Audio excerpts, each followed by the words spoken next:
This week, we're taking you back into the world of a clown. Yeah. Because in horror, there is nothing more satisfying than a fucked up clown. That's getting true. into some shit. It actually makes me think of a little joke. Do you want to hear the joke? Bring it. What's black and white and red all over? Tell me. It's art. The clown covered in blood. Okay. Come on. Well, I'm a funny person. Well, you are. Mm-hmm. That doesn't mean that was funny. Mm-hmm. It's a good thing we have the red light in here because you have the appropriate sinister ambiance for that look that you're giving me. We really, we nailed it for the ambient light on this episode. Yeah. Well, I went purple, green. You went green, and I was like, let's do red for gore. You know. Listen, it's been a while since we did a horror, did a gore fest, did a slasher. So we dove into something that we had seen before and enjoyed, and that's where we're going. It scratched my blood itch. Yes, and I had said halfway through watching this, I had forgotten how much fun this movie is. So fun. Lessons and everything aside, for a horror film, this thing is so much fun. It's not a comedy. Yeah. Not funny. It's fun. You know what's really great? When we're going to start this, Lily will usually ask if she can stay and watch the movie with us when we're watching something. Without fail. Most of the time it's no. Occasionally it's yes. Mm-hmm. This one, she was like, there's a clown in it. And we're like, yeah. And she was like, bye. Yep. I'm out. She doesn't like clowns, period. Oh, man. So, well, we have some good things that we cover at the end of the film bit, and some great lessons I think you're going to want to hear, folks. Important ones. Let's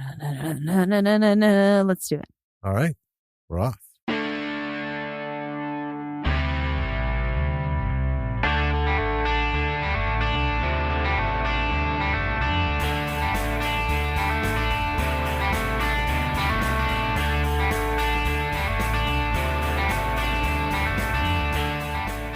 Hey there, B-Siders. Welcome to Bravo for the B-Side. I am one half of your podcasting hosts. My name is Danny. And I am the other half, presumably. This is Jim. And we went back to horror. We went back to horror for this one. Yeah, we did. And I'm for it. There's so much gore and guts and clowning around. Well, do we want to say why we did this? Sure. You remember? No. Well, it was because of you. I know. Yeah. Well, so as usual, we have an infinite list of stuff that we could cover.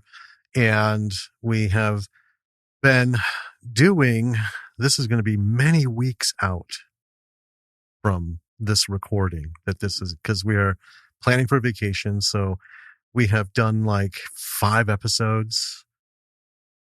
And we've got just a couple more. I mean, we're just cramming all these episodes in. But anyway, we've done a lot of interviews that are being broken up. And you were in the mood for a real horror. Yeah. Like full on, not spooky, not suspenseful, just splat, crunch, screaming, terror. Blood. Yeah. It's been a while since we have gone like full throttle on the horror gear. It has. Yeah, it has. I think Eat Locals was a, comedy horror, and it had some good moments in it, but it wasn't supposed to be full on.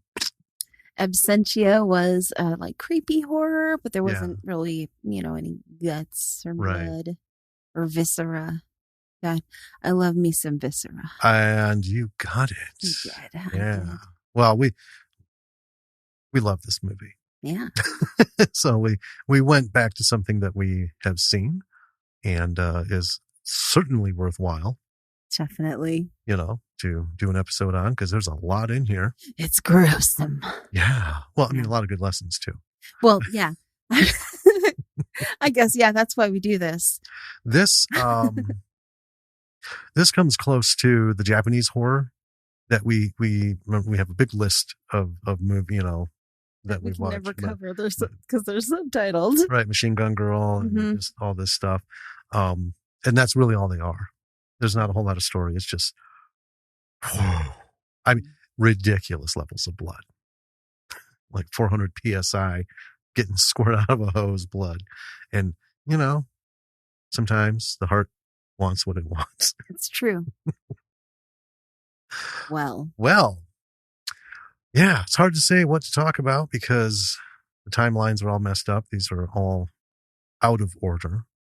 By the time this airs, we'll be back from vacation. Hey. But planning that, getting it ready. Yes, I'm very excited. Got our sand scoopers. Yeah, super.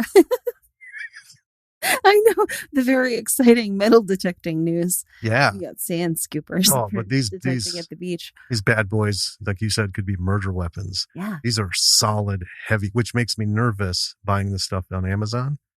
Because looking at a lot of stuff, you get close up and you can just see. I mean, a lot of it looks like an 8th grade shop class. Yeah. Put some of this together, and the welds are terrible. It's this janky looking metal. They're about the size of soda cans. Mm-hmm. We've got one. If you hit them in the neck in the right place on this, not only can you take the head off, but you can sift the brain out. Yeah, you can sift everything out of there. Yeah. It's pretty cool. So yeah, these bad boys are not going to break.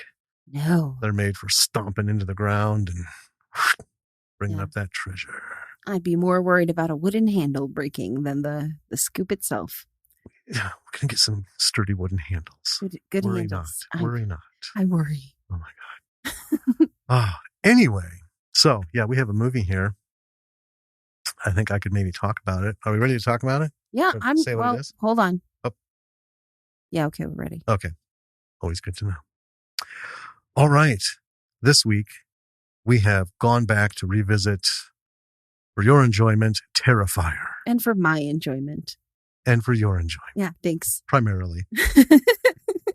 Way to make the audience feel front and center. I did this for you, the listener. Yeah, you did.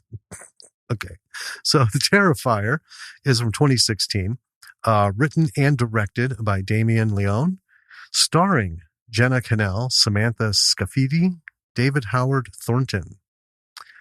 No rating, but clearly rated R. Definitely an R. R. In fact, there is one scene. I wonder if this might not have. I don't know what the like NC-17. Well, I mean, if you're going by MPAA ratings, it would be a rated X. Because there's a line you go from R to X. What's the difference? Difference is different kinds of gore. Oh, like torture porn. Sure. Stuff in a horror movie. A lot of movies back in the 70s and 80s got an X rating, and they had to edit some stuff out, like take out whole scenes. It's like you could take an hour's worth of horror out if you have that one scene. They're not going to relent. So yeah, it's pretty fucking in your face. And it should be, because it had an $800,000 estimated budget. That's a pretty chunk of change for a horror film. It is, and holy shit does it show. Yeah. There's a lot going on here. So the plot of this bad boy is, on Halloween night, Tara Hayes finds herself as the obsession of a sadistic murderer known as dun, dun, dun, dun, Art the Clown. Art the Clown. Yeah. And as many of you may know, or may not, depending on how people many might not be familiar with Art the Clown. That is right, because we've had that discussion in interviews. There's so much stuff out there; it's hard to find. Mm-hmm. Even things like this gets under the radar for folks. But this is a return for Art the Clown, as he was previously used by the same director in the film All Hallows Eve, and we loved that one. Yeah, because it's fun. Because Art made it Holy shit. And folks, if you don't know what All Hallows Eve is, check that bad boy out as well. It's one of those. You've got a babysitter, got some kids, and you got a videotape that has some really hanky shit on it. Yes. And it brings Art the Clown into this poor babysitter's world. Yeah. I can't help but think that, Damien did All Hallows Eve and was like, man, this art character, he's just too good to leave alone. You know what I need? I need more art. More art. The Clown. Yeah, not art generally. Just, Art the Clown. Art the Clown. That Christopher Walken bit. The cowbells. Yeah. I've got a fever. And the only cure is more Art the Clown. That's right. Okay. Why don't you bring us into this movie? Okay. Right. So we start looking at a very small TV where a woman is talking to the survivor of a massacre. And it's very staticky, this TV. So it takes a little while to come in. But this survivor, her face is mangled all the fuck. Oh, man. Yeah. It is barely recognizable as a face, even. Right. And the attacker was Art the Clown. And they're discussing this massacre that happened, and his body disappeared, supposedly.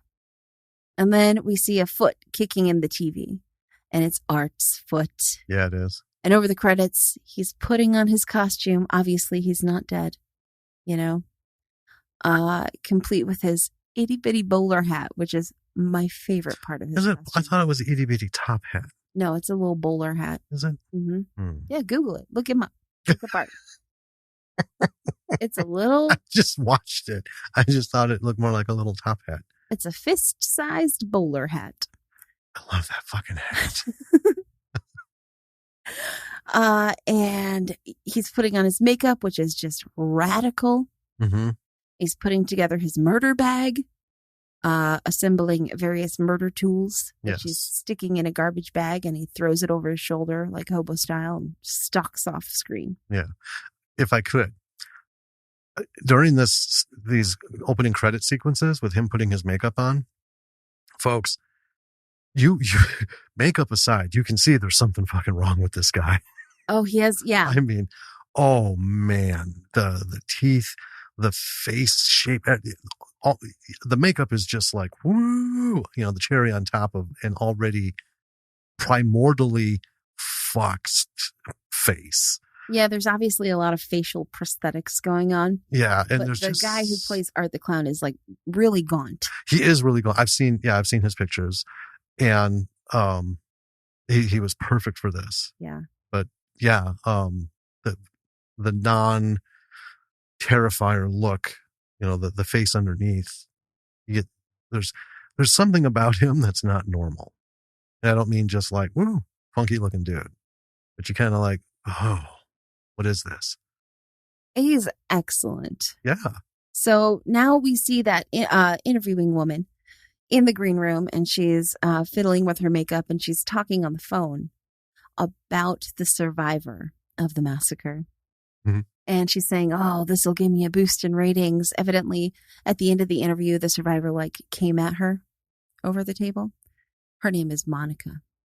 So behind her, the wardrobe rack is moving a little bit. She hears the sound. She gets up. She starts looking through.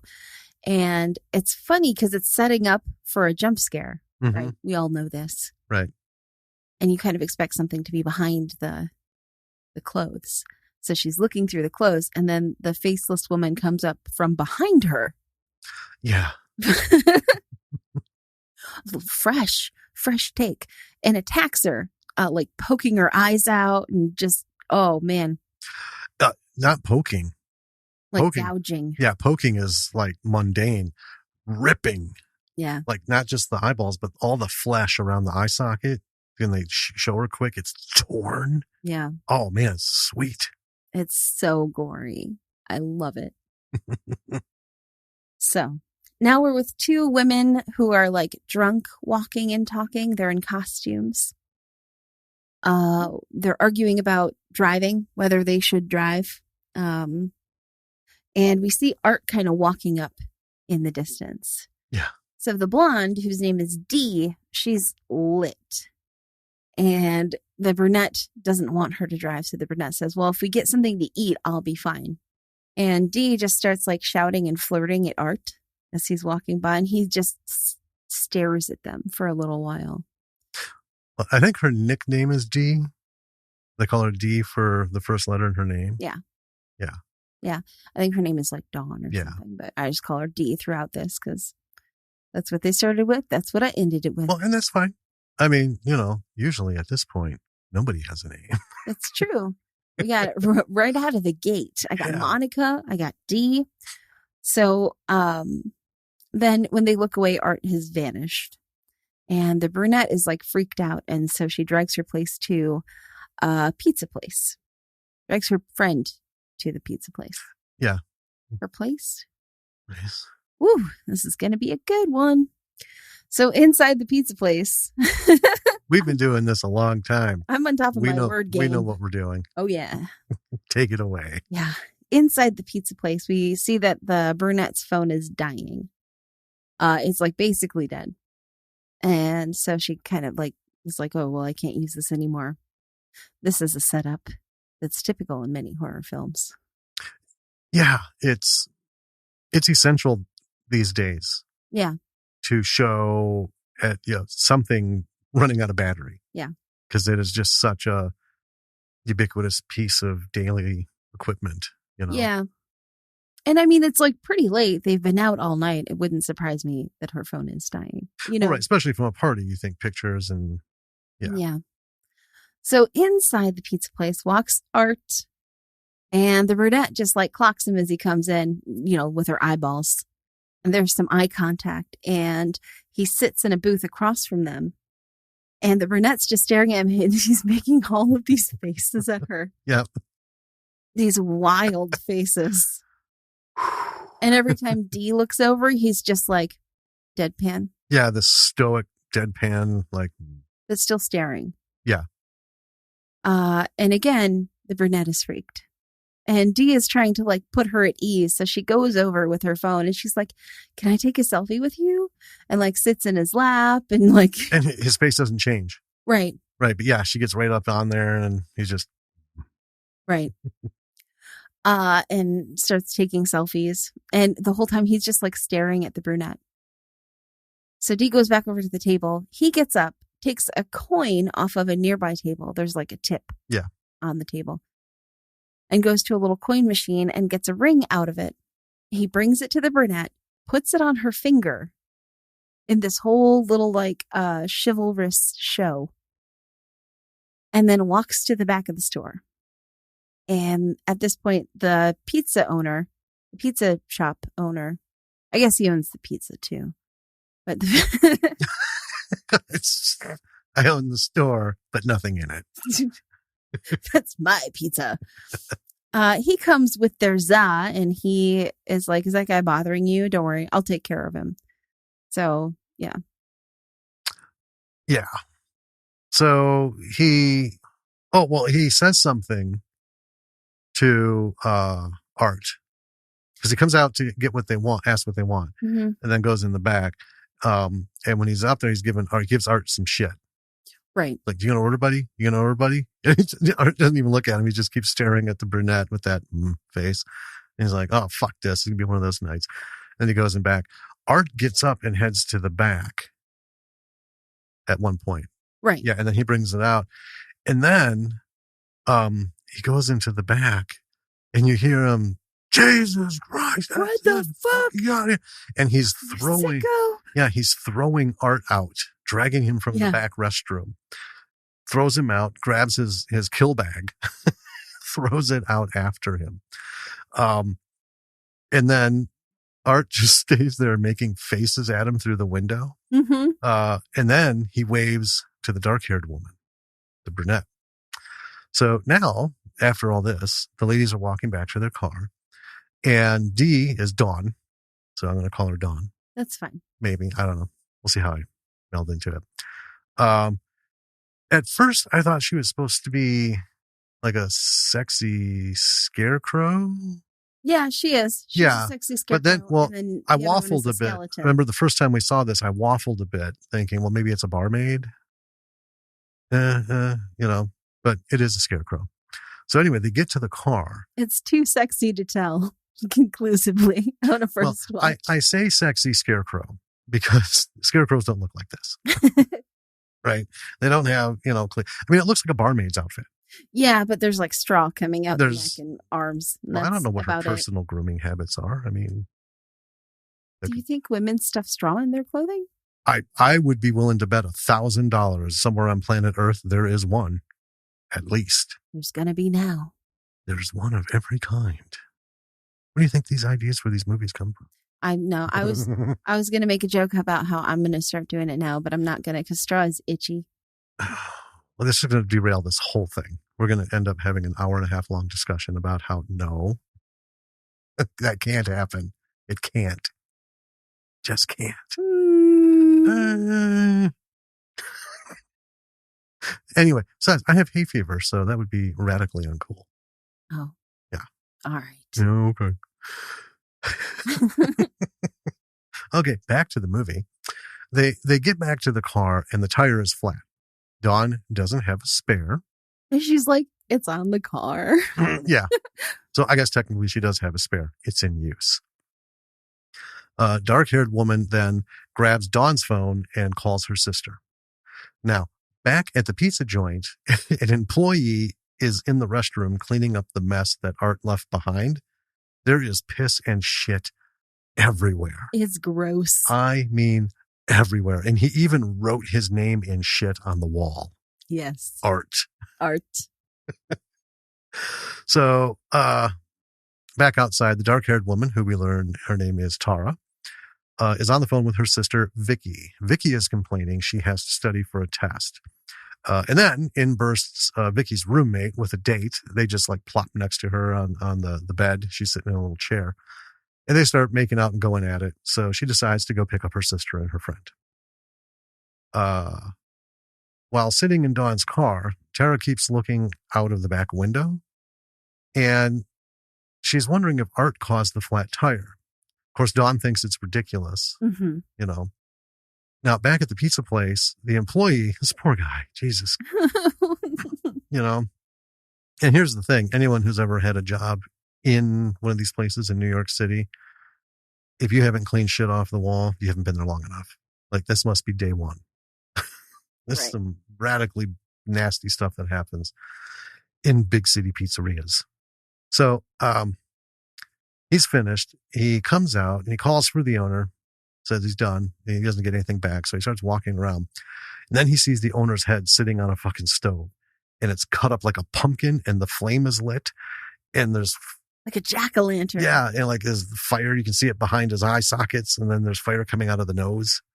So the flame is CGI. Yeah. But this is such a fun effect. Yes. I just thought it was so cool.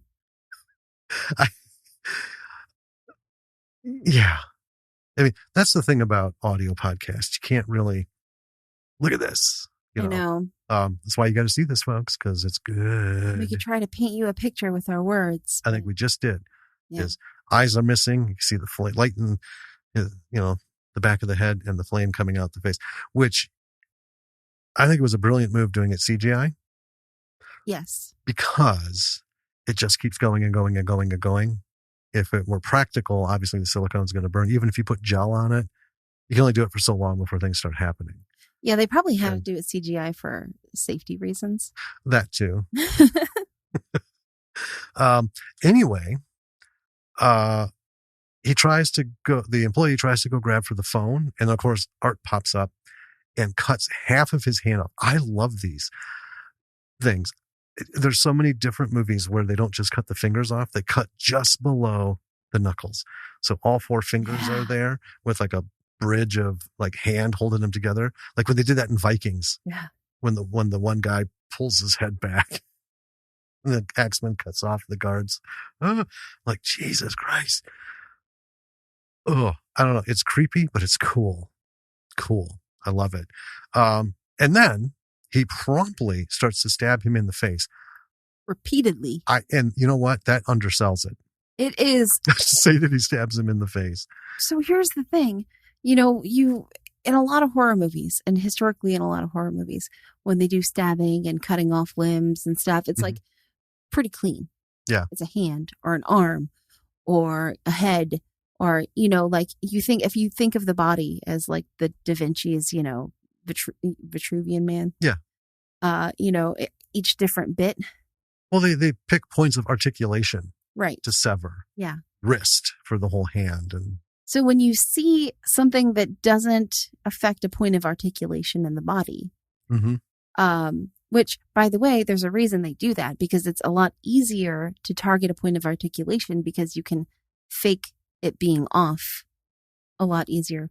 It's easier to cut off a finger than to cut off half a finger. Or to pull the sleeve up over the hand. Right. That has a plastic bloody stump over, they're holding on to. Yeah. Sticking out of the sleeve. And I will never knock a horror movie for doing that, because it's, that's the, quick and dirty way to do it. Right. And especially when you have independent, low budget films, they're not going to have the CGI. Right. Powerhouse. So when a movie breaks that mold, and this isn't the only one to do it, but when a movie does that, it's so unsettling. It is. Like the partial hand and then stabbing in the face. Yeah, this stab hits him below the upper corner of the cheekbone. Right. And you see it go in. Right. And it's not like a side view where the knife comes down and he's obviously stabbing next to the head and it looks like it's going to the face. No, this is right in there. And then we cut to Dawn, right after that first thing. And Dawn is going on about how useless and stupid art is. I can't remember what her rambling thing of. Well, I think because Tara's all freaked out about it, and she was like, "That guy's just." That's what. Yeah, she's just giving all the cut. He just probably does this and that. Yeah, this and that. She's cutting him down. Yeah, and while she's doing that, we have cutscenes of him just fucking going at this employee's face. I mean, you think that first stab was like, whoa, that's impressive. He's just like, it reminded me of when we were playing D&D and you guys had finally downed a hardened opponent. Yeah. And all three of you, simultaneously, I'm just going to keep stabbing. So weren't none of us done with that one. I'm envisioning this good family role-playing game. Three of you just... Yeah. And that's what Art is doing to this guy. He's stabbing the bad guy. Don't you come back to life. Oh my God. And there's just blood and shit going everywhere. So then we cut back and Tara needs to pee. They see a janitor, and he's actually a pest control guy. But I'm going to call him janitor because it's his fault for wearing a janitor's outfit. Well, yeah, he's wearing a coverall. Yeah, it's a coverall, but it should have been Bob's Pest Control on the back to kind of give us a clue. But they just stuck him in a coverall. So anyway, so his name is now Janitor. That's fine. I called him Bomb Guy. So okay. I don't. So he comes out of a nearby building. So Tara gets out, runs up to him, and asks if she can use the bathroom. Says he can't let anyone in. She begs and begs. He caves and lets her in. He leads her to the bathroom. And he's saying that he's just about ready to let off a rat bomb in the place. Now, this building, it's one of those that looks like, as we go through the different rooms and stuff, like it's in use, but what a fucking mess this is. Look, I don't know if an extermination bomb of any kind is going to help this building. I think the whole thing just needs to be leveled. Yeah. Yeah. It's nasty. She's in that bathroom and I thought, you know what? I would walk outside and just piss myself rather than be in there because it is foul. Yeah. Yeah. So anyway, yeah, he announces that he's going to let off a rat bomb. Mm-hmm. So he just kind of leaves her at the bathroom because she's like, I can find my way out. And I wrote, looking at this bathroom, I would hard pass. Just hold it in. Mm-hmm. He in the road. literally anything but this bathroom. I would rather just like pop a squat outside the bathroom and pee on the floor rather than go in and sit on this toilet. Well, like I said, I would just like, you know what? I'm comfortable with myself. I can get through life knowing that I deliberately pissed my pants as a choice. So Dee outside is listening. Should I call her Dawn for confusion's sake? I'll call her D. You can call her D. I'll make the switch. It's okay. It's okay. Anyway, Scarecrow Girl is listening to the radio in the car while she waits. And the radio people are talking about the murders at the pizzeria, and they like name the pizzeria. And that kind of gets her attention. She's like, what? Yeah. And they describe Art as the perpetrator. It's like long, tall, long guy. I'm really nailing it tonight. Tall guy, clown makeup, black and white suit. And she's like, I know that guy. And I think she actually looks at her phone at this point. Yeah, she's looking at the selfie. To confirm. And I loved this little bit because when she was taking the selfies with him, he was not he didn't make a face. Mm-hmm. But in the selfie, he's smiling at her. Mm-hmm. It is so fucking creepy.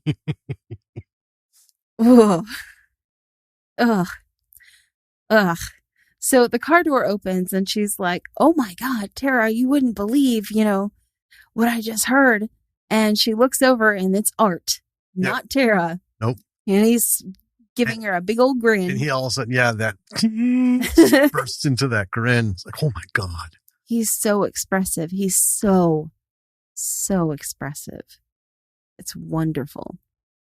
So Dee screams, and then we're back in the building, and the janitor guy is putting on his headphones when he gets to work, blasting some, rock music as I don't know what it is he's doing. He's got like chemical jugs. Yeah, that's not how you do rats. I don't know. I don't know if it's like, anyway, yeah. It doesn't matter. No, it's irrelevant to the story. No, he's busy doing whatever it is that he's doing. Charlie work. Yeah. We've been watching a lot of Sunny lately. So, down in the basement or whatever it is, Tara hears what sounds like a baby or maybe a cat and decides to check it out. So why she didn't bolt out there immediately after using the bathroom baffles me, but here we are. So she's looking around and she actually backs into this like deranged homeless woman who's holding a baby doll. And the woman seems like harmless and sad, crazy, but like not dangerous, Yeah. Just a sad story. Well, I called her the sad lady in my notes. I think I called her a weird woman. But because I felt bad calling her the crazy woman because I was like, that's not all. She's just sad. So she's the sad lady. She's very attached to this baby doll. She calls it Emily. And she seems to believe that it's her real child. So Tara makes a hasty exit after meeting this woman and goes to the front of the building, and she runs right into Art, who's just coming in. Yeah. And he is surprised to see her. Yes. And she is surprised to see him. So they have a little bit of a moment.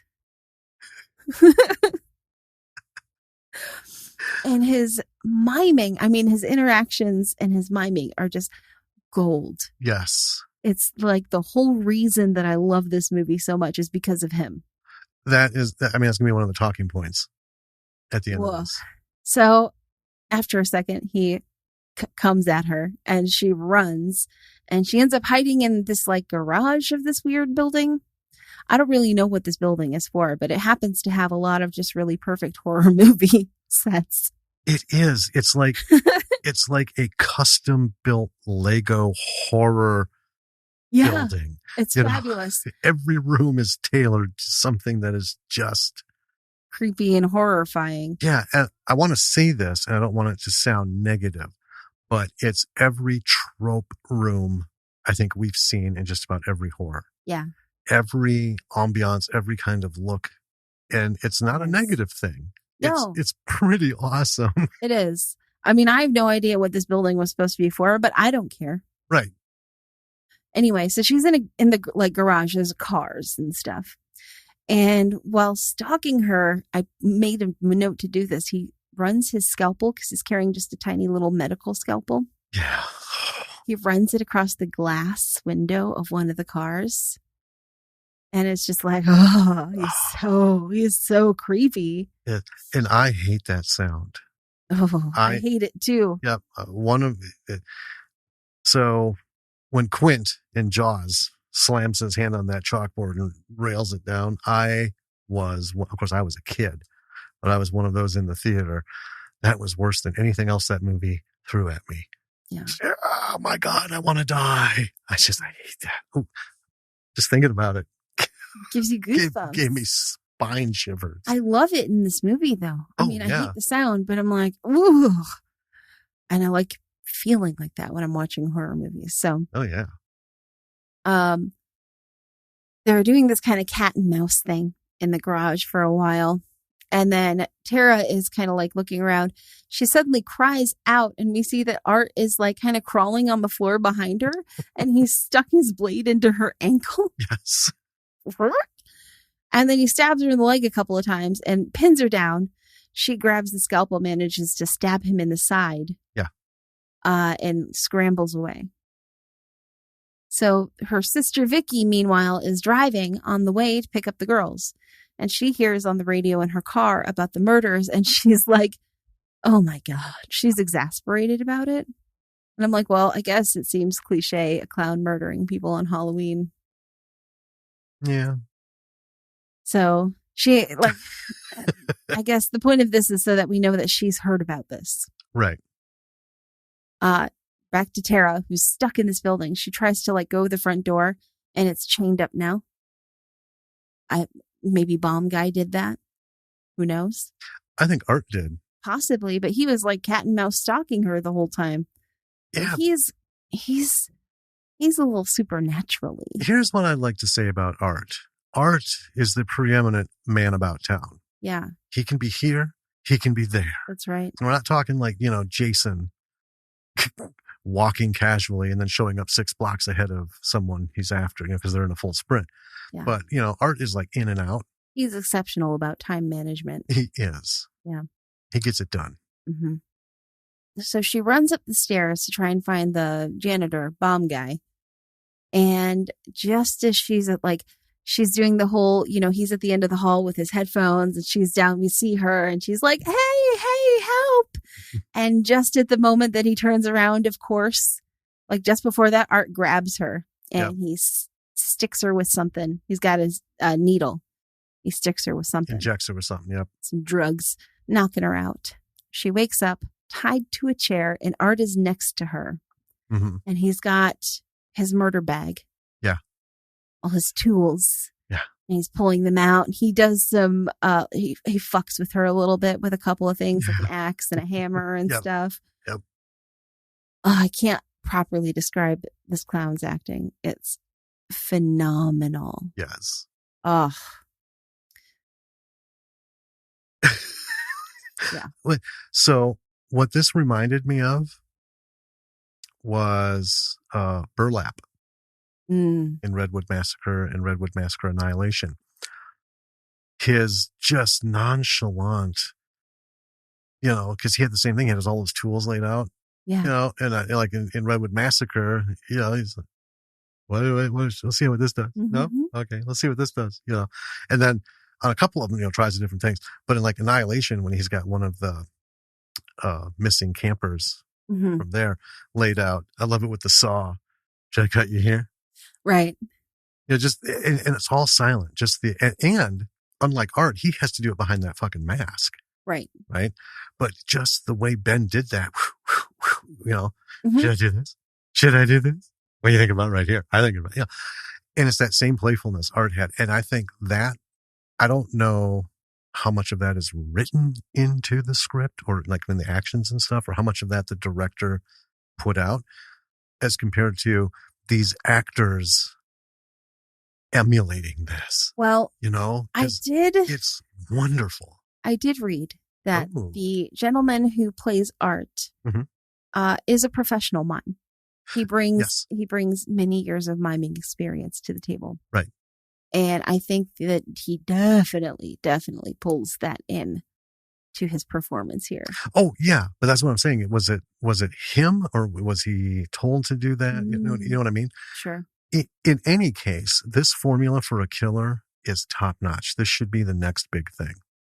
I do. I love the nonchalant, like chill, playful killer. I love it. That's why I hate all these fucking evil spirit things. Because they're, okay, yeah, it's hateful, vengeful, if it was wronged, or it's just evil. Blah, blah, blah, blah, you know? My favorite is just bad for the sake of bad. Yeah. Like, because it's fun. Yeah, and bad doesn't mean you have to have like a gruff attitude. Because Art clearly is in a good place in his head. He loves what he does. He certainly does. He's like, this is the only way to spend the day. Yeah. You know? Oh, okay. So anyway, speaking of sawing, Art pulls out a hacksaw, and Tara, of course, goes apeshit. Yeah. You know, so he gets up and he holds it to her throat and she freezes, which understandably is the thing to do. You know, if you're going to be starting thrashing around with a hacksaw to your neck, doesn't matter what they had in mind, you're going to do yourself in. So anyway, he goes over to this hanging tarp with the hacksaw in hand. And it's a tarp in front of her. Yeah. He pulls down the tarp. It's Dee, buck naked and hanging upside down by her ankles. Yeah. And then, got a little itch on my head here. It's okay. I'm just pausing for effect. Because in the movie, you don't get this pause. He just starts fucking sawing her in half. Like that. Just enough time for Tara to scream. She's like, oh my God, you know, in her head, it's dawn. And he just, all right, we're on a schedule here. Vertically. Brings that saw down between her legs and starts cutting through the groin. And there is blood. And there is screaming like few movies have. Because Dawn's still alive. Yes, she is. And there's even a shot of him cutting through her pussy and ass. I mean, from like the back. Yeah. Because, you know, genitalia is an X rating. It was mostly crack. Like it was mostly butt. Well, it was from the other side. Yeah. You know, from her butt. But there is nothing left to the imagination. We have seen movies. Some of the Hostel sequels have done this, where it's just the sounds. Right. And it's not the actual. No, we're there for it. We see him cutting her in half. He makes it down to her chest. And then just as he starts cutting through where the rib cage is, obviously he gets to the heart and she stops screaming. She's gone. And then he finishes cutting. I wrote through her head, but cutting into her head. Almost through. And it's like from the top of her head, I would say maybe 4 inches. Right. Right. And then, oh my God. Doing this, his expressions are priceless. They are, I don't even know how to say it. It makes you laugh. It makes it more horrible all at the same time. You know? And here's the thing. They pull back and you can see that body. Yeah. So this is a big budget prosthesis. Yes. Up in here. Yep. It's a full cast, full anatomically correct, and I mean very well detailed. Yeah. Body that is in a V shape. With the joining part of the top of the head and then each half of the body going up to each leg. Jesus. The first time we watched this, we were like, whoa. Right? What just happened? I know. You know? Anyway. So, while this is all going on, Tara manages to break the arms off of the chair and get free. She grabs a weapon, runs up and stabs Art and then runs off. Fool. Right? I'm sorry. I couldn't help but think that every time she did this. I know, every time I see it, I'm like, I think you had plenty of time to go at him like he went at that pizza employee's face. Just let's take care of this shit here and now. You fool. Well, because she's still probably got something in her body from the drugs. She's been stabbed and cut in the ankle and lower leg, right? Yeah. And I mean, if you can get up there, so little survival tip, folks. Finish the job. So anyway, of course, Art's not far behind. And he has chosen a handy, large kitchen knife. It's not sexy, but it's efficient. Tara emerges behind him and whacks him with a board as he's looking for her. I thought that was pretty good. Yeah. But again, don't stop swinging. She pounds him a few times and then shouts at him, goading him to get back up. He gets halfway up. She goes towards him. He pulls a gun and shoots her in the leg. That was unexpected. Shocking. It really was. This was like a jump scare in the middle of a scare. And it wasn't that it was scary. It was just startling. Mm-hmm. Right? Because you're finally thinking, oh, well, she's, fucking around a bit, but maybe she's actually going to follow through. And the other kind of shocking thing about this is Art's face when he pulls out the gun. Because he's just done. He is. Like, there's no joy in his face when he pulls out the gun and shoots her. No. He's had it up to here. Yeah. You know what? And if we could see Ben's face under the mask in Redwood Massacre, when he gets that shoulder slump, like these fucking kids, every time, interruptions. It's not going my way. So yeah, he just looks like, and then bam. And then we see what did you call her? Sad woman. The sad woman. I called her weird woman. That's fine. Rocking her baby doll as we hear Tara screaming in the background. And then we see Tara crawling. Art shoots her in the side, and then he puts the gun to her face. So we cut to him. He pulls the trigger. We cut to the weird woman who hears the gunshot. And we cut back to Tara. She's alive, but she has a bullet hole in her cheek. But she's not long for... Well, I mean, she could still live through that. Sure. Right? But see, here's the problem. Art is out of bullets. Yeah.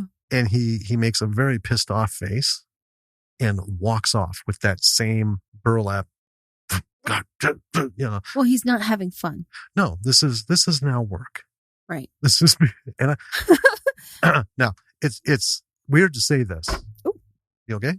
Yeah, I hit the little drawer here. I was adjusting my seating arrangement. We are talking about a killer. Yeah. But I kind of get those days. Oh my God.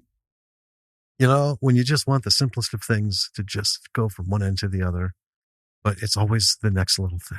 Mm-hmm. It's one more little interruption. One more little thing goes wrong.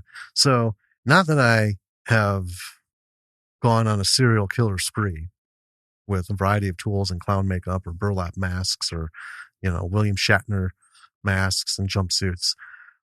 But I do understand the frustration, and I love when I see it.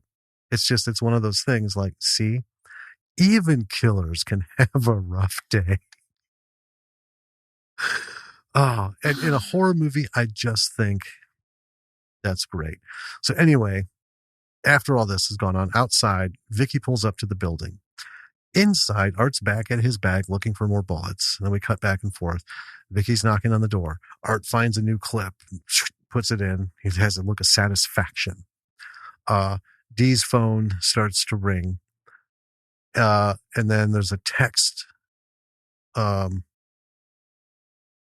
a text from Vicky saying she's outside. Now, Art sees this. Yes. Right? So outside, Vicky notices Dee's scarecrow hat by the door. Mm-hmm. Then she gets a text saying, Tara is sick, come around to the back. And it's from Dee's number. Right. Right? That's how it shows up on her phone. So inside, Art takes a selfie with Dee's phone of him next to sawed in half Dee. Fucking crazy. Hilarious. Oh my God. Awful. I know. Hilarious. Yes. Then Art returns to Tara and just simply shoots her in the forehead. Yeah. I mean, that's another one, right? This isn't like a torture. It just like I got something else I'm going to be doing here. You're done. Yeah. Right. I'm done reading this book. Then he shoots her several more times. Like after shooting her in the head, he's just like, bam, bam, bam, bam, bam, bam, bam. I'm like, fuck me. Well, this is the point in the movie, not to interrupt you. Oh, no, that's fine. But if anybody in this movie stood a chance of being the last girl standing, I thought it was Tara. Right? She fit the mold of last girl standing. Precisely. Mm-hmm. Everything ticked the box for she's the one. Right. She's not the one who's getting her tits out. She's not trying to act all sexy. She's the sensible, reasonable. Right. You know, we can't drive drunk. We gotta do this, get some food in you, and overly cautious and all that. But nope. Yeah, she ticked the boxes. But no, now she's dead. And this movie is like halfway through. Yeah. Right? Yep. This is like, oh, no. So this is the point at which the first time we watched this movie, I was like, maybe there's no one left standing. Yeah. You know, dang. We just lost our main protagonist. Well, in All Hallows Eve, it was an endpoint murder. Yeah. Even the kids. Spoiler. Whoops. Suck it. Anyway. So yeah, it was, I mean, we were both thinking the same thing. Oh shit. This is one of those. Nobody gets out. It's Art's day out. Well, I mean, it's the point at which in the movie you're like, okay, the main character of this movie is indeed Art. Art the clown. Yep. Yeah. This is his bag. Mm-hmm. All right. So after he unloads more bullets into her, we see the weird woman off to the side watching. Art smiles and smiles and waves at her. And then she bolts. Yeah. Right? Which no fool. Right. Which shows she's still in there. She's got it. Something's ticking. Mm-hmm. Meanwhile, outside, Vicky has made it around back. It's dark. I love this. It's dark. It's because it's been dark, but all of a sudden there's howling wind and it's just aptly creepy as shit. Yes. Right. Inside, the janitor is startled by Weird Lady, and she's yelling and telling him there's a dead woman in the basement, and he's killing them one by one. And then she's just rambling. The janitor is telling her to get away from him, and he pushes her down and storms off, which is an appropriate reaction in every horror film. Yeah. And so as he's going down the stairs, he hears Vicky's voice. So he gets on the phone. Art creeps up behind him, taps him on the shoulder. He turns and Art slams him in the forehead with a fucking hammer. Yeah. That is one of the coolest Foley sounds ever. I mean, it was that wet crack. Yeah. Mm-hmm. Oh man. And then he smashes janitor's phone once the janitor goes down.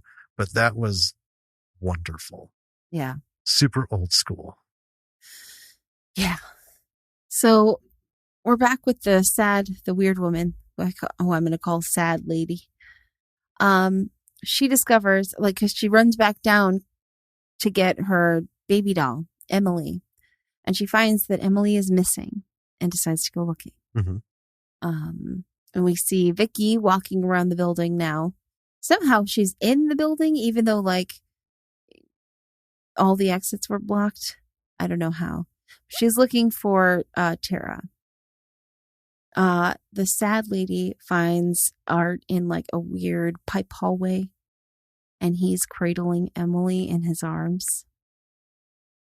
And I didn't write out this whole exchange because I found it to be the saddest exchange in the whole film. Oh yeah. But she walks right up to him, asking him not to hurt the baby. She tries to appeal to his humanity. Mm-hmm. They have a little bit of a weird, creepy moment. Yeah, to just sum it up, she hits these little dialogue points and, trying to reach out to him and stuff. And you see him and then she reaches out, touches his face. He leans into it. And then she's cradling him. Yeah. It's, ugh. So another person has arrived at the building, And he is like another janitor. He's looking for the bomb guy. I got his name. Meanwhile. Okay, then. Vicky has, she's inside the building and she rings Dee's phone and she's like, you guys, I'm not fucking around. This isn't funny. Yeah, I'm gonna fucking kill you. I can hear your phone. So she hears it ringing, follows the noise, and she finds Dee's body, screams and runs. Yeah. Yeah. Do you have something to say? I just, it's one of those things where it is the ultimate, this isn't a joke. And this isn't like in Halloween where they weren't really gruesomely destroyed, messed up. Right. But Mike Myers was, they'll be sitting in a chair or they'll be wearing a thing or, even like pinned to a door. Yeah. Right. That's pretty harsh. But this, holy fuck, this should I'm surprised they didn't have her brain explode. Well, just paralyzed by, Jesus, what am I looking at? Yeah. Then she hears a scream. So she goes down a stairwell. She finds Tara somehow moving under a blanket. And so she goes over and looks up and we see the sad lady who's half scalped and like her front is mangled all to hell. And then Tara sits up and it's not Tara. Right. It's Art. And he's wearing the scalped wig from the sad lady and also her front. Well, Art is in his birthday suit. Yes.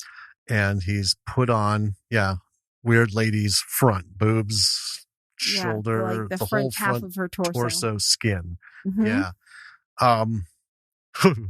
And her hair. And her hair. Yeah. So Vicky runs smartly. Then we see Art sashaying up the stairs with the hair and he's like tossing it around and, like playing with his new front parts. It is wildly disturbing. Yes, it is. And he looks like he's just having a ball. And Vicky has hidden in a little closet cupboard thing. And again, this is one of those rooms that was made for a horror movie. Yeah, every bit. The staircase, everything. That weird pipe hallway you talked about. I called it the catacombs. Oh, sure. Because it's one of those weird underground. Why is it even here? Does it go to like 12 buildings? I mean, what is the point of these things? I don't know. So she's watching him through the keyhole. And it's so funny because Art is, she can see Art through it and he ends up walking away, but that he knows where she is because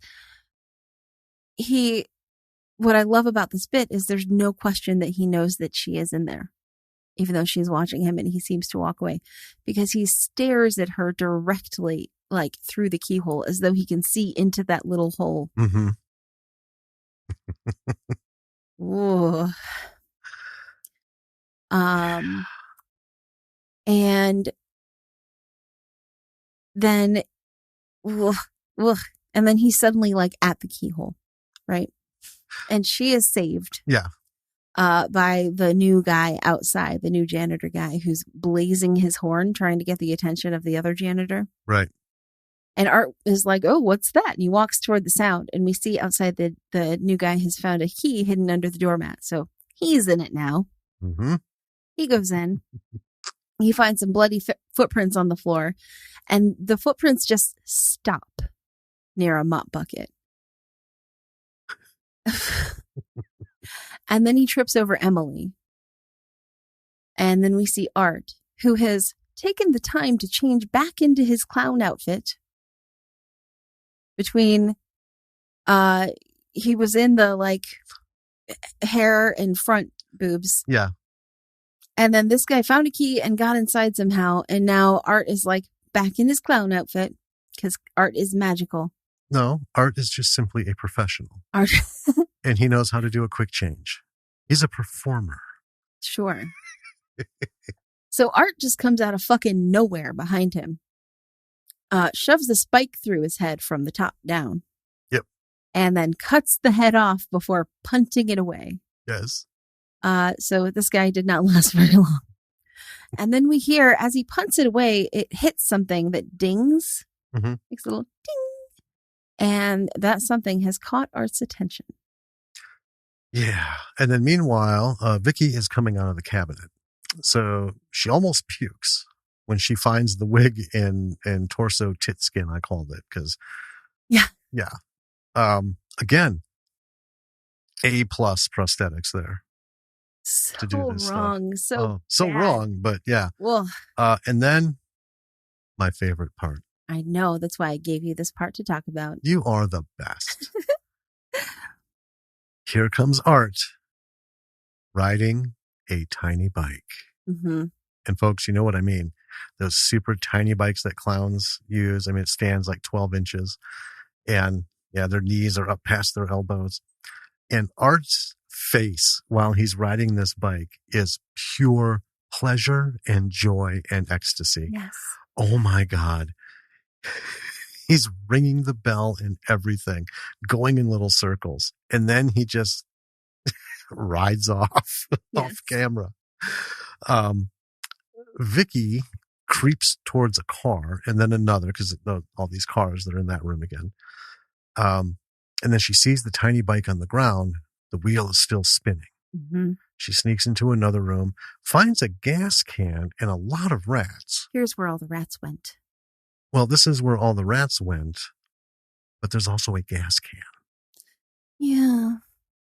But she leaves the can and creeps into another room.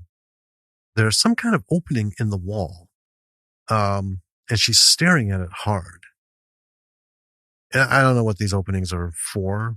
I mean, these are super old buildings. I think she was debating whether or not it might lead her to safety or something. Right, I get that. Or just another horrifying room. Yeah, and I can't speak to whether it was, something to think about or to jump at, because like I said, I don't know what some of these weird openings in these buildings are, especially basement level, right? Well, anyway, that whole process becomes moot because suddenly a sheet of plastic is thrust over her face, and here's Art. Yes. So there's a long struggle. She manages to tear it. Art is upset. And it's fucking hilarious. Because while she's like, and, half crawling, falling away, he's staring at the bag. Like, what? Or the piece of plastic. Like, what the fuck went wrong here? Like, she broke his toy. Yeah. And then she shows up and picks up a spike and jams it into his foot. And I love it. He's all hunched over. Now, mind you, Art hasn't made a single sound. Nope. In this whole thing. So he's like got the silent scream, and then all of a sudden she's running off. He just gives her the finger. I mean, like a heartfelt. I love it. It's funny because he mimes the pain. It's just like. I know. Well, his mime training, clearly, because you talk about super expressive. Yeah. It's phenomenal. So then we find out that janitor is still alive. He's crawling on the landing. Vicky is in that catacombs, weird pipe hallway kind of stuff. Janitor hears a scream. Vicky finds Tara, face full of bullet holes, sitting up in a chair with a sign that says circus, and she's draped in lights. We see a shadow behind her. Yup, here comes Art. He starts beating her with a chain that has scissor blades and I think a scalpel too. Yeah, it's like a flail of sharp scissor ends and scalpel blades. Yeah, homemade sharp stuff. It's a flail. Pain toy, yes. Yeah. Oh my God. And as he's doing that, all of a sudden, bam, Art is down. Janitor has knocked him out. He helps Vicky out of the room, locks themselves in a security room, it looks like. Mm-hmm. Right? And he uses the phone, calls 911. The 911 operator is weird as shit. Fucking useless. Right? And for a moment, excuse me, I thought maybe we're hearing Art. Right? Oh. But see, this phone, if the phone's working, it would dial out. You don't usually have a phone working in the building that doesn't go out. But anyway, that didn't last long. I just was like, why is she so fucking weird? Spoiler, we never know. She's just a fucking weirdo who works for 911. That's not a spoiler, really. So janitor then takes Vicky out to try to get to his truck so he can take her to the emergency room. Okay. Hard pause here. Yes. Okay. Happens frequently in horror movies. And I know we all agree, dude, what the fuck? Stay where you're safe. You've got one point of entry. It's locked. It's a metal door. You got a bunch of shit in this room you could barricade it with. You made it out to 911. But he's like all about getting her to the hospital because he doesn't know how long she has. Right. And I don't remember seeing like puddles of blood every time she stands still for a second. Well, the cuts that she got from the flail were pretty deep. Right. But, you know, you could like burrito wrap her in a blanket or something. Stuff some newspaper in those holes. Yeah. Anyway, so of course Art pops up and literally stomps this guy to death, splattering his head. I mean, he just caves the face in. Yeah. Concave. And he's so pleased with himself. Meanwhile, Vicky is trying to bash the lock on the chains that are holding the door shut. Art gets to her just as she breaks it. She reaches up and stabs him in the eye and runs outside. Then she goes around to the back, and I put this in all caps, goes back in. Yeah, I was like, why? There is nothing fucking in there. Her car is literally, when she goes out that front door, literally less than 20 feet from her. Because she parked on the street, you know, next to her sister's friend's car. Back in the building? She goes fucking back in. And not just like strolls back in, right? The garage doors are the kind that pull apart. They're chained. She has to like wiggle in there. She actually works to get back in. And then Art appears outside. And we're inside looking at her come in. And then he's outside dragging her back out. Well, he's trying to. Right. And I'm thinking, why didn't she just run to her car? This would have all been so much easier. Anyway, Art, not to be undone or bested, pulls out a little horn and starts honking it at her. Yeah. And then he's gone. She goes up to the door for a look, and he's not out there. Then Art bursts through the door in a truck. He gets out and he's listening to jazz, and I mean hard jazz. Yeah. And he is fully into it. Mm-hmm. Vicky is on the ground, all kinds of fucked up. And then we hear sirens outside. The cops come in. Art is eating the flesh off of her face. Yeah. Right? Yeah. And then you just see him chowing. Like little Slurpee snacks. Yeah. Oh my God. It's like the fruit roll up. It's just like, Art pulls his gun, turns, and puts it in his mouth. Boom. He's dead. One of the cops goes to Vicky and says, oh my God, she's still alive. So we cut to a morgue. Bodies are being brought in body bags. One of them is Art. The coroner opens the janitor's bag first, and we see his face all crushed in. We didn't get to see it, right, like in full pause, you know. Right. But we get it's a mess. And then he goes to Art's bag. He opens it up. Art's face is fucking hilarious. Yeah. I don't even know how to explain it. Like, it's not like the Art crazy smile. It's just, I don't know. It's weird. Folks, I would be surprised if when you snap to his face, you don't just go, oh my God. Then all of a sudden, the lights start to flash. Phones ring, radio blares, and then it all stops. Art, of course, pops up, grabs the coroner by the throat, and then from outside the room, we hear a thud. And then we see a super on the screen as we fade out. We fade back in, and as we do, it says 1 year later. We see that Vicky is being discharged from a hospital, but we only see her from behind. Right. Right? She's been there for this whole time. They turn her around, and she's the victim in the beginning of this movie. Mm-hmm.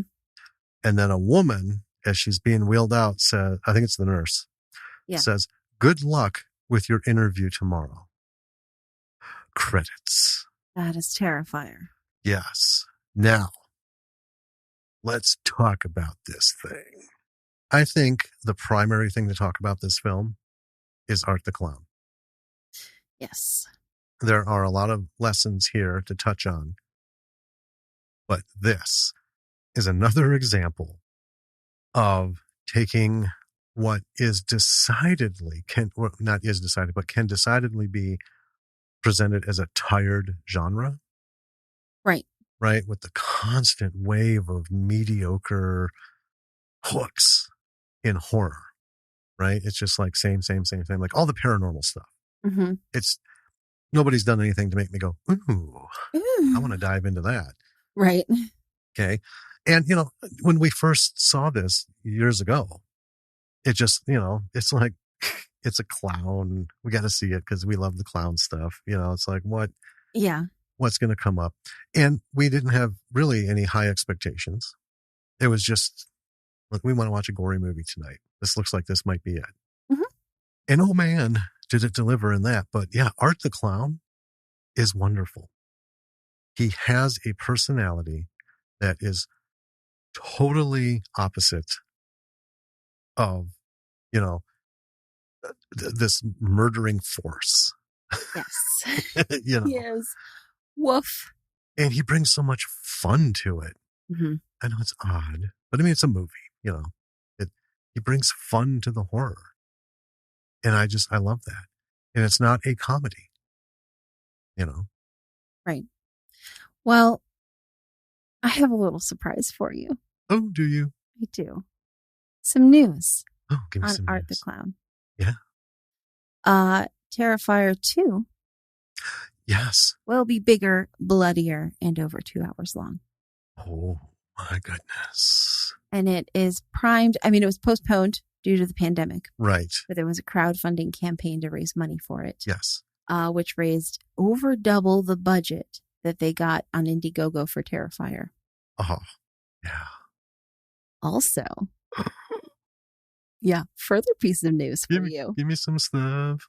Listen with your ear holes real good. I am. There's going to be an art figure.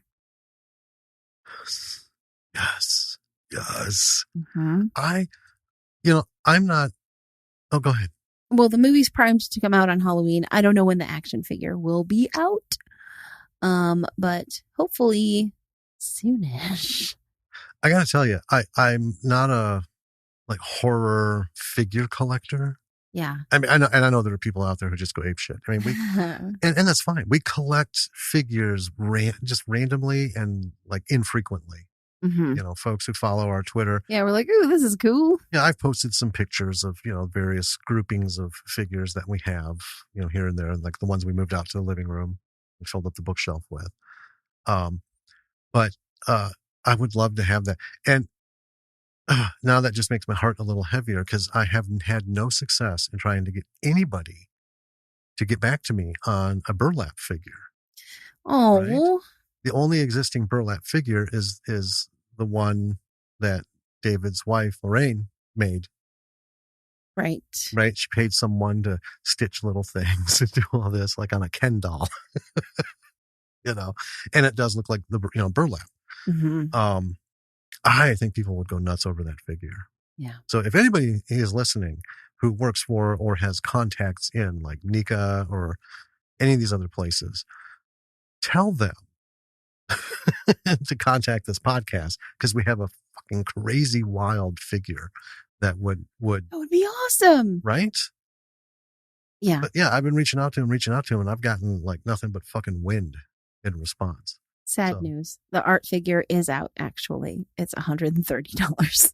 But it is out. Yeah. Well, is it on Amazon? It's on Trick or Treat Studios, which is the place that made it. I only say that because as we're recording this, folks, it's Prime Day. But we both already used our little certificates. That's okay. We can look after we're done recording. Yes, we will. Oh, might be an art figure here soon. So anyway, Art the Clown. Let's get back to him. Has it on both ends. Can be entertaining. Yeah. Almost disarmingly entertaining.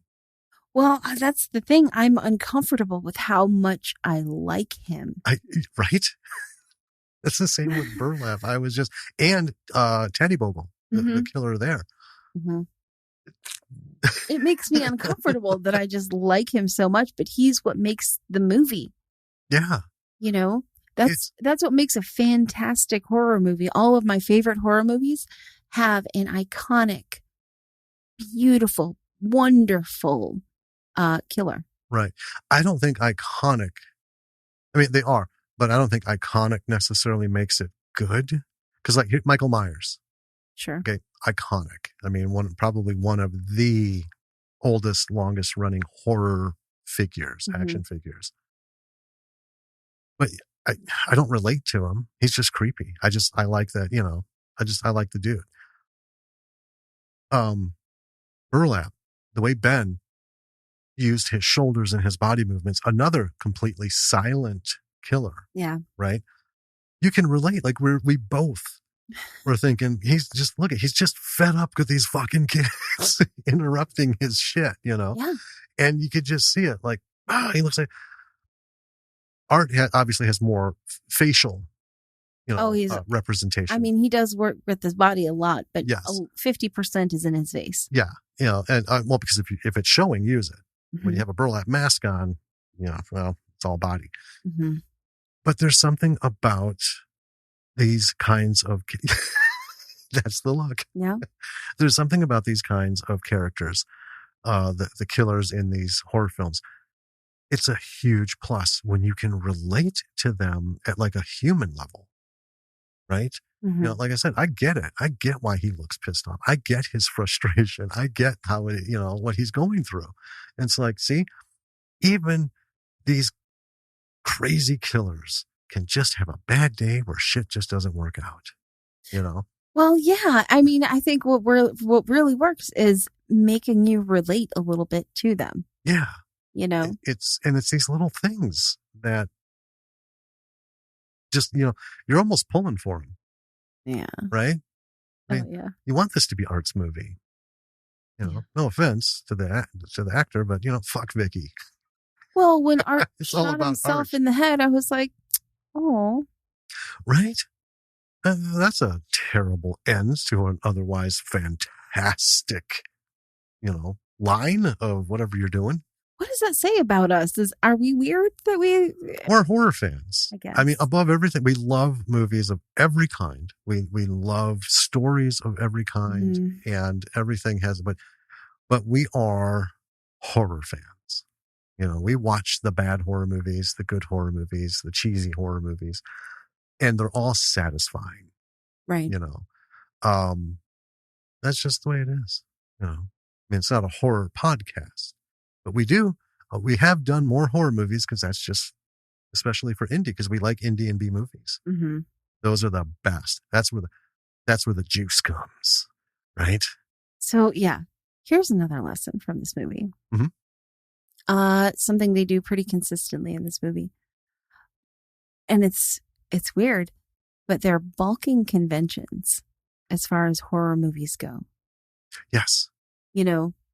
There are a number of conventions that are in horror films that if you are a fan, you know, right? You know the formula for a jump scare. It's fake out, fake out, fake out, boom. Yep.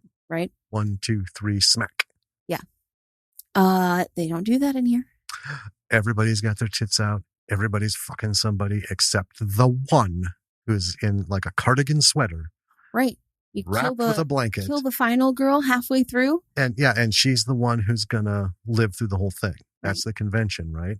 And we were all for Tara being the last one standing. And you like her as a character. She's plucky, she's sensible. Yeah. You know? And she's got an idiot friend who's, you know, not helping. Right.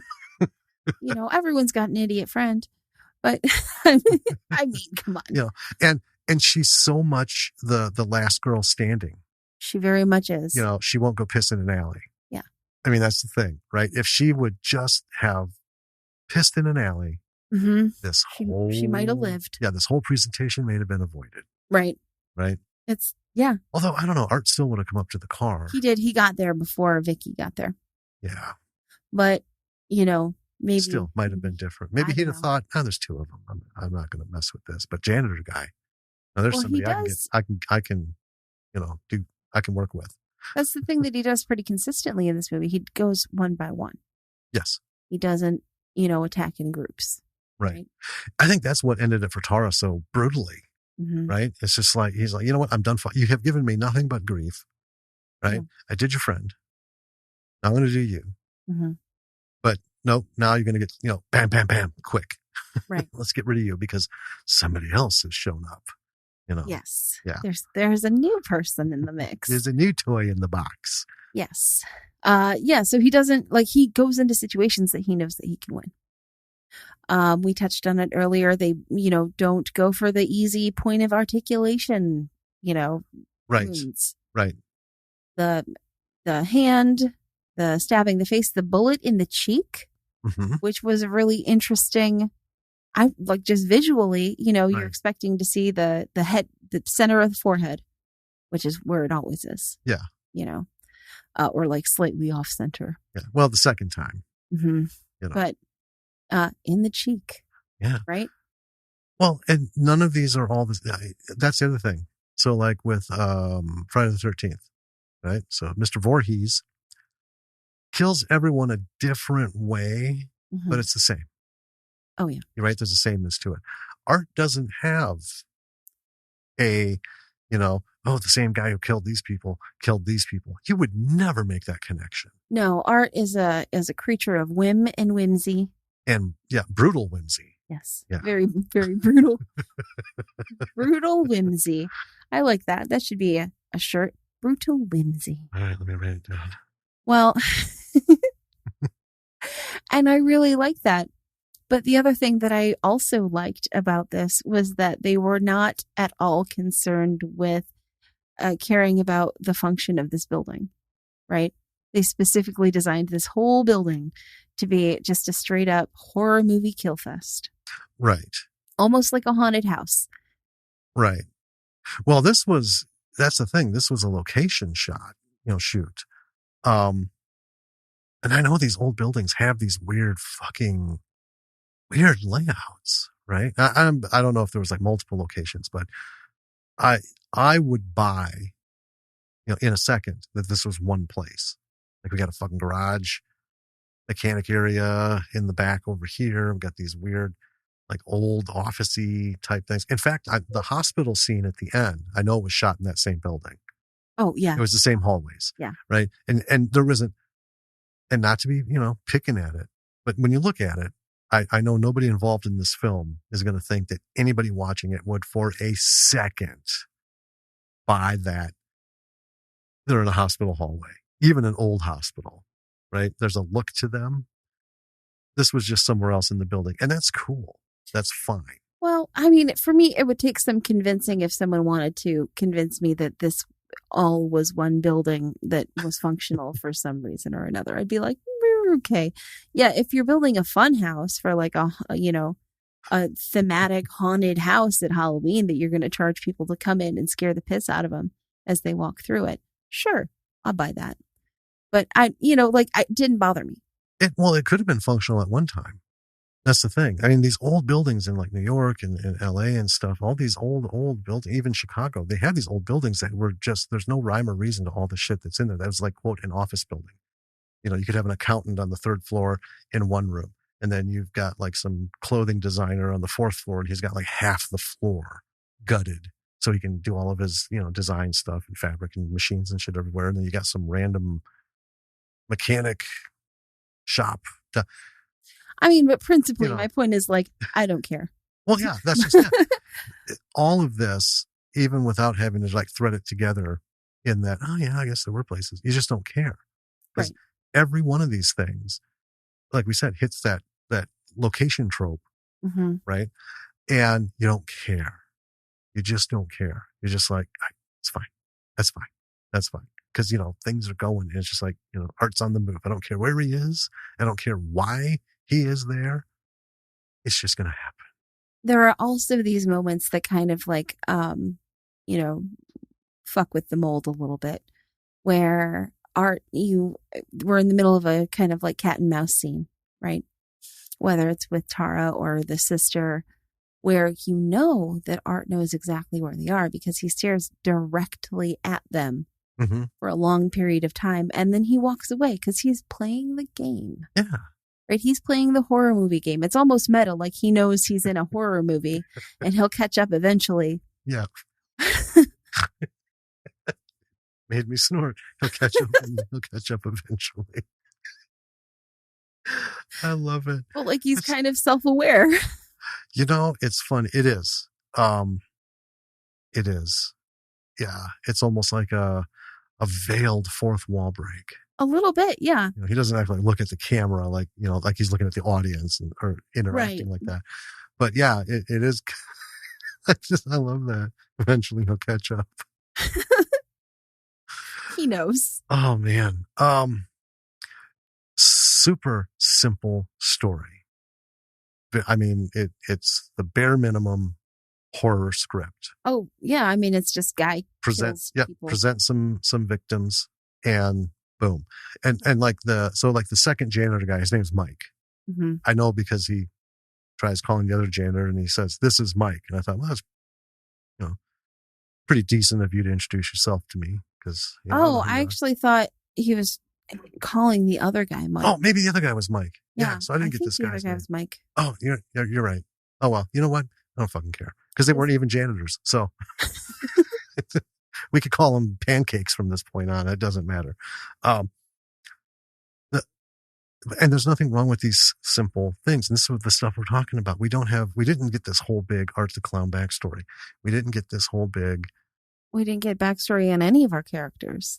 No, they're just, you know, Tara and Dawn or Dee. They're friends and they're young women and it's Halloween. They're going to a party. That's what they do. Right. Yeah, and her friend's studying for a test. She's got a shit roommate. She wants to get out. Her sister. Yeah. Her sister. Yeah. Yeah. And, you know, it's that stereotypical thing. You know, she's studying and in comes the roommate who's just going to get it on whether you're staying there or not. But these are all situations that anybody inherently recognizes, you know. Right. And that's what makes them, you know, that's what makes them work. But with that very simple foundation, they have, like you said, they've turned shit on its head. They've gone against it. Man, all right, she's the one who's going to make it. Oops, I guess not. Fuck, right? We got 45 minutes left. What the fuck is going to unfold here? Right? Yeah. And I think that's the biggest lesson here. In any genre, it's okay to take the pillars, like the three pillars that make that genre, you know, a foundation film for what it's going to be, and then fuck with shit in between it. Yeah. Right. Just hit all the beats. Right. We've got the weird introduction. We've got the killing. We've got the tables are turning on him, maybe, and then he comes back, and then we have the finale. Right. Yeah. We also have the, you know, balking again, the final girl trope where, you know, Vicky is the final girl, technically. Right. Yeah. She's the one who lives. But they explore very briefly in the beginning what happened to Vicky because of all of this. Yeah. We don't ever get to see that. What we didn't mention was Vicky tearing at the reporter, the interviewer, laughing. Oh, that's right. She was. I was just going back to, I don't think we said that. She was laughing maniacally. Yeah. So she's fucked up. She's insane. And that, let's talk about that. So we start with this interview and the victim murders this person. We don't have a super and we don't have a time. Nothing tells us that when we cut to Tara and Dee that we have gone back in time. Right. And it's interesting that, you know, the way this was cut is so good. We know the foot that kicked the TV was Art. Yes. And then we see him getting ready. And you think he saw this and he's getting ready to get out there and do it again. No, we've gone back. I think that was beautifully done. And it didn't fuck me up at all. In fact, at the end, when they turned her around, that was like, whoa. Yeah. Oh, okay. I like it. Yeah. That was the only thing that hit me was, I like it. Yeah. Yeah. Yeah. So turn stuff on its head. Yeah. Take a different approach. I think it's a smart thing to do, keeping the foundations. Oh, absolutely. Well, because we've seen some that have turned the foundations on their heads, right? And they have not been great. You know what I mean? Yeah. It's like every story, script, everything that has a hero, there has to be some sort of the hero's journey. Maybe not all of it. Right. Right. Or a condensed version of it. But the hero's journey has been around since Plato. And there's a reason for that. When you cut that out, you just have an uninteresting character wandering around, wasting everybody's time on screen. Yeah. Right. That's kind of how it feels in a lot of things. So I say, know the foundations, plant those suckers right there, and or the pillars, right? Build that foundation, and then build whatever crazy fucking house you want on top of that foundation. I think so. I mean, a good foundational book for that kind of story is The Hero with 1,000 Faces. Yeah. I'm sure you've heard of that book, listeners who are in this, I'm sure you've heard of it. If you haven't read it, I mean, give it a read. Right. Yeah. If you're in the creation aspect of film as the director or even a producer, because, producer has input on everything. I mean, you're typically the one putting in some money, an actor or a writer. Yeah. It's a good book to read because it gives you a perspective on how to tackle things, and see it. And how the story has been told throughout history over and over and over again. Yeah. And I think it would make it easier to identify where you can do you in there without jacking with this, supporting thread of like the hero's journey or whatever, Yeah. I mean, I think absolutely, while it's awesome to, bulk, foundations and tropes and, what is expected, in order to do that, you have to know what all of those things are. You do. And so, further, I'm all about furthering education as you go along in life. Like, I recently have been listening to a lot of film history and film theory books and, stuff like that. Just kind of furthering my own knowledge into the history of stuff. And, right. Well, I think I'm fairly knowledgeable about film history. I've learned a lot. Well, I think anyone can. I think even someone who has a PhD in film history could pick up a book and learn more. I don't think anyone, we've talked about that. Anyone who reaches the point where they think they're done learning, you're done in your career. Yeah. There's always something to learn. But, and I have, not a lot of people, the number of, I've mentioned this before, the number of people we talk to in the industry who don't know the movies that I bring up from the 30s and 40s concerns me. It really does. It's like, how do you, or we've talked about, we've seen people on social media rip apart a movie. Oh, this movie ripped off so-and-so. No, the movie you're talking about fucking ripped off 1922. This fucking gem right here, right? Get it right, Skippy. Again, know what the fuck it is you're doing. If you're in film, you've got to know. If you're a horror slanting person, you have to know your horror history. You have to know names, who played the original Phantom of the Opera. Please don't fucking tell me it's Gerard Butler, because I will literally smack you in the back of the head with a happy slap. Good God. But anyway, knowing all that stuff, knowing the foundations, knowing more than you do right now is going to help you, because we've seen what happens when they don't. People who ignore the foundation or the pillars. I keep saying foundations, the pillars, because of the pillars of the story, right? Sure. Those are the things we stick to. People who ignore these pillars end up making art films. Yeah. So let's talk about Andy Warhol and his fucking, masterpiece of a man. He filmed a man sleeping for hours and hours and hours. And I don't mean just like cut it together. I mean, showed it in his place for hours and hours, like 13 fucking hours of, this guy sleeping and then just random shit in other films. You trying to lower that again? Hey, how you doing? Oh, good. Lower what? What are you talking about? My laptop cover? I don't know. Maybe. Hurts me every time. Anyway, art films have their place, but I don't want to see an art film when I want to see a horror film. And I think that is where we have found the most disappointments in things that we've watched. Yeah. Is it's because there's nothing to grab onto. There's no pillars, right? We don't have, and there doesn't have to be a last person standing. I mean, there's got to be a point to your experimentation, I guess, in a film. Yeah. But it's like fishing. Okay. You want to do things your way. Well, there's certain things involved, right? Certain fish like certain things. So if you're like, I'm just going to take bread because, fuck everybody, put it on the end of my line and throw it out. You're going to catch a duck. There's not a lot of shit you're going to catch with bread, right? There isn't. It's so just ducks. Yeah.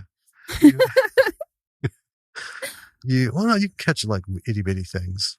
It's just like the movement of it. You don't like pack it on there. You leave a little bit. It's just like a lure. It's the cheap man's lure. Sure. I did that when I was like 8 and I tried fishing. Like, well, I don't have any money for all this stuff. I had one of those little cane poles that you piece together with a shit reel. That's why I hate fishing so fucking much. One, because it's boring. It's like all the work to go into it. Like, this isn't it. This isn't what I do for fun. This is what I do for food. Sure. Not fun. And around here, you don't want to eat anything that you catch. But anyway. We had a lot of pollution. Yeah. Buck convention. Yeah. That is cool. And here's the thing, folks. This is why we do indie films and B movies. You are not going to find this ever, ever, ever in A-level films. A-level horror films, A-level films of any kind. They're not going to take that chance. There's millions and millions of dollars at stake. They want a tried and true system. Oh, yeah. The studios are all about how do we make money. Right. And which is why we love indie film, because it's how do we make art. Yeah. And I mean, not that indie filmmakers don't want to make money. Well. Right. But that's the whole thing. Like when we talked with Jeff and Cliff and Marty, and Eric, they all chimed in, that's the most beautiful thing, not having a fucking studio hanging over you. That's what all of our indie friends say. Every single one. And that's the primary reason, people do indie film. Because it's like, I just want to make my movie. I don't want to give shit away. I don't want to let someone else do it and do what they want with it. I want to do this or be involved in getting it done. Right. We're not directors and producers. We write, but we want to be part of it. Yeah. Upcoming projects might not be running the whole show, but we're going to be in it, doing our part, but yeah, that's why. That's what makes us all so beautiful. So listeners, if you are not involved in the creative realm and you listen to us, I know there's a couple we've heard from. Yeah, and that's fine. They just like, they find this entertaining, which is, I hope so. And thank you for listening and saying so. That's one of the things Miles at the Disc Dump said when we were on his podcast. A little shout out to Miles at the Disc Dump. Oh, yeah. Listen to his podcast. We were on it fairly recently. By the time this comes out, Fear and Loathing in Las Vegas. If you haven't caught it, go find Just Dump Podcast, go through his episodes. Yeah. And find the one Fear and Loathing in Las Vegas. That's the latest one we've done. We also did Gentlemen Broncos with him. Yeah. And he's got a couple new podcasts coming out, a D&D Actual Play podcast, a horror movie review podcast, and a bunch of other stuff. Yeah. Anyway, what he said to us very kindly, this is where I was getting on his podcast, is that he likes listening to ours because he learns stuff that, is just generally interesting. He doesn't want to go make films and stuff, but he's just a really cool guy. Yeah. Shout out to Miles and, Disc Dump Podcast. But anyway, that's the whole thing. Everyone wants to make money. Because we got to eat, but also we do like eating, living in places with roofs. Yeah, and we can't not write. I mean, there are things that keep us from writing as much as we want to, right? But we can't not do it. No, can't not do it. There have been plenty of periods in each of our lives where so much is going on. You just can't. But you know what? Could find 5 minutes a month just to know that I got some words on paper. You've seen my old notebooks and shit, and random typed pages even when I was younger. And it's been a while since we've had like one of our long marathon writing sessions. It has. And I'm really itchy. I know, but we got this new thing that we're doing. Mm-hmm. A lot of research that's going to take away from the writing, but we have some writing tasks we need to do. It's not as sexy as starting from page 1, fade in. I know. Pounding through. Let's get, 50 fucking pages done tonight. That's fair. That is the sexiest part of writing. It is. But then there's the maintenance and the job side, yes. But that's still satisfying. Yeah, it is. Not as gratifying, but it fills the void. Mm-hmm. Got to be done. I think everything else about this film, music was good. Effects. Primo notch. We can't close this. Some primo effects. Yeah, we can't close this out without, and that's I think understating it even. These were super good, and because there was money. Yeah, that's the bottom line too. Got to show that your projects can do something to get some cash, or you got to get a lot of cash and do really good, so next time you can get more cash. Yeah. Well, here's another lesson. I mean, we've talked about effects before. I just think, these effects are just a really wonderful example. Check them out because they're great. But this movie, and we brought it up briefly, was crowdfunded. And we've done other movies that have been crowdfunded. Mm-hmm. But if you want to know how to crowdfund a movie, find a successful movie that was crowdfunded and check out their page and see what they did in order to get that crowdfunding. That's how you have a successful crowdfunding campaign. Mm-hmm. You don't just read the how to do a Kickstarter or how to do it Indiegogo. You go and you look at successful campaigns and you see what they did. Right. And you do, your equivalent of that. Right. And when we talk to Cliff and Eric and mm-hmm. Marty and stuff, that was one of their biggest things was they had to get help to figure out what to do what to offer folks. Yeah. These tiers and things, what do you offer and stuff. That's a whole separate business. There are people who are creating a new type of career in creating crowdfunding campaigns. Yeah. Or consulting even, mm-hmm. right? Helping people with their crowdfunding campaigns because it is hard. It is hard. It is really hard. It's like a pitch. Really, your crowdfunding campaign is a pitch to people to get them to give you money. Just like when we pitch producers and studios, give us money to do this or, take this and throw money at it. Mm-hmm. If the pitch isn't I don't want to say rock solid. If the pitch isn't toned correctly towards your audience, it's not going to do well. And in crowdfunding, you've got a wide audience. Well, and you also have to know how to put it out there, where to put it out there, who mm-hmm. to put it out there to. There's a whole thing. Right. And if you're doing a horror film, obviously horror fans, mm-hmm. see, but crowdfunding, you're everyone across the board. You have to be able to appeal to the wide market, not just your horror fan, because mm-hmm. no movie genre's base has ever fully funded a film. Right. It's the whole, many hands from many places. Anyway, there's a lot of stuff out there on how to do it. There's a lot of stuff out there, and there's people out there who are emerging.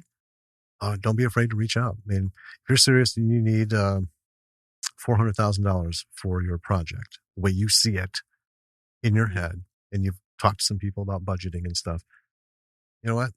Spend $1,000 to have this person give you, an outline. Yeah. Offer these things at these tiers and do this, this, and this. Boom. It's worth it. It's worth it. Yeah. Well, I think that is a good number of lessons. There are more probably, but. There are. But I think those are the chief ones. Yeah. And watch it and you'll pick up on other stuff. Yeah. Creatives. This was rock solid, man. This was pure entertainment. This is what we're all going for. So, all right. When you're not watching Terrifier, you can watch our very static webpage on our website at www.lordsofmisrollproductions.com. That was such a weird lead-in. Right? It doesn't do anything but sit there, but you can watch it. While you're watching it, read it. Yeah. Well, I thought you were going to go for, we're putting stuff up on YouTube now. Maybe check that out. Nope. I mean, it's our episodes, but yeah, we're on YouTube again. That's not at all where I was going. Hey, anyway. Just the website.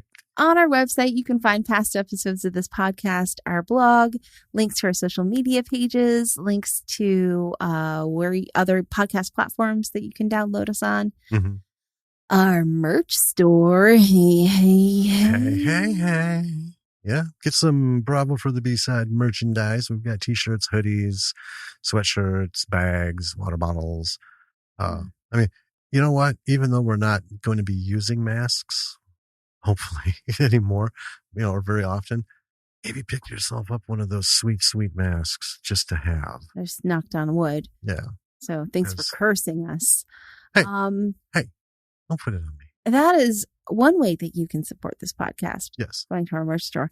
Another way you can support this podcast is by going to our Patreon page, which is also linked on our website.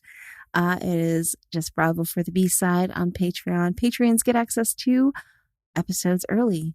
Mm-hmm. I believe there's a bonus episode on there now. By the time this comes out, there will be a bonus episode on there. We had an interview that went really long. It was great, but can't afford to put 3+ hour shows up. We're already a long show as it is. Yeah.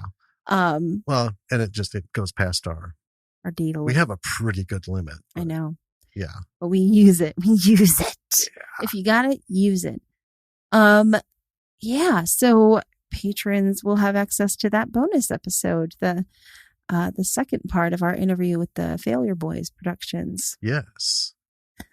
Also, check out our social media pages. We follow cool people and they follow us. And it's just other creatives and other podcasts and filmmakers and a bunch of really cool people. Mm-hmm. You should go check them out. Yeah. Expand your horizons. You never know. You might make a connection. And then also, or give us a rating and review on whatever podcast platform you're listening to. Oh, yeah. It really helps us out. That is yet another way that you can support the show is to leave us a rating and review on your podcast platform of choice. Podcasts kind of live and die by those ratings and reviews. Yeah, in terms of being able to come up in engines and stuff. And I'm not going to single anybody out, but basically every podcast platform uses the same kind of fucking algorithm. It's a popularity contest, essentially. It's like any one of them you go on, like, what are the top 100 shows? And they're all from fucking celebrities and people who, it's like, you know what? You make $250 million a year because you're in movies all over the fucking place, dude. Can you get off the podcast circuit and let the rest of us try and get out there? I mean, Jesus Christ. And I hate to say it, but a lot of these are awful. But they've got the money, they've got people behind them. They get out there and, platforms are like, well, hell yeah. And I get it. It's a business, but still. Listen to the little people. Well, I mean, just a rating and review really helps us out, and we'd be so appreciative. Yep. Also on the website, email links to reach out to us, either about the podcast or just random stuff. Let us know what you're working on. It's, how we find some marvelous gems and things, because the sea of indie film and B movies is too deep and too vast for us to navigate and touch base on everything. I will say, if you have thought about emailing us before and you are like, oh, what if they don't talk to me, or, my thing isn't big enough to be on the show. Like, please don't think that way. We welcome anyone who emails us about any project, big or small, even if it's a short and you want us to watch it and just, let you know. Maybe especially if it's a short too, because we've been wanting to do another short retrospective. Yeah. A short special. Yeah. One thing I will say, we're welcome. We're open to seeing anything and talking to you about it, but for it to be on the show, it has to be finished. Yes. We did have one that was sent to us that was not finished and not released, and no plan on it being released. Yeah, we need to be able to tell people that they can go and watch it, or like that they'll be able to eventually go and watch it, on a date. It does have to be a finished project. Well, yeah, it needs to be finished because we're going to talk about how unfinished it is. I mean, this one was, it was just a mess. Other than that, we want to know what's going on. And well, if you're working on a movie, maybe we'll have you on and talk about the experience. Yeah. Right. So we've done, I don't know how many interviews before this, by the time we're done with. And if you have like recording. A weird niche job in the filmmaking industry, that also is something really interesting that we would like to hear about. Oh, absolutely. We say this is for creatives, but anybody who works in the film industry is contributing to the creative process. Absolutely. So if you're someone who strung lights, right? Like Kyle Hester. Yeah. Right? He worked as a gaffer and, set builder and everything. Didn't act in those, jobs, but helped get that film made. Yeah. It's all part of the process. So yeah, this is for everybody, man. Everybody, right? And then you might have some valuable lessons for somebody else who's doing what you do. That's kind of what it's about. So check everything out. Leave us some stars. Leave us some words. That would be great on ratings and reviews. Follow people. Check out what's going on. More importantly, folks, keep creating. Absolutely. Keep at whatever it is that you're doing. If you're pushing to get to the end, you'll get to the end. If you're just starting out, knock it out. Knock it out of the park. And hey, we're here for you. Yeah. We've got your back. Yeah. I think we've accumulated a fair amount of experience in situations where we could certainly have discussions with folks on what do you do, especially in the writing process. Yeah. Because that's what we do. So, yeah, we've got some tales. And keep positive. It's been a shit year. It's been a real stinker of a year. Yeah. But things are looking up. Mm-hmm. So. Make it happen, people. Yeah. Do your thing. All right. Well, until next week then. It's always next week. Why are you looking at me like that? I'm waiting. Oh my God.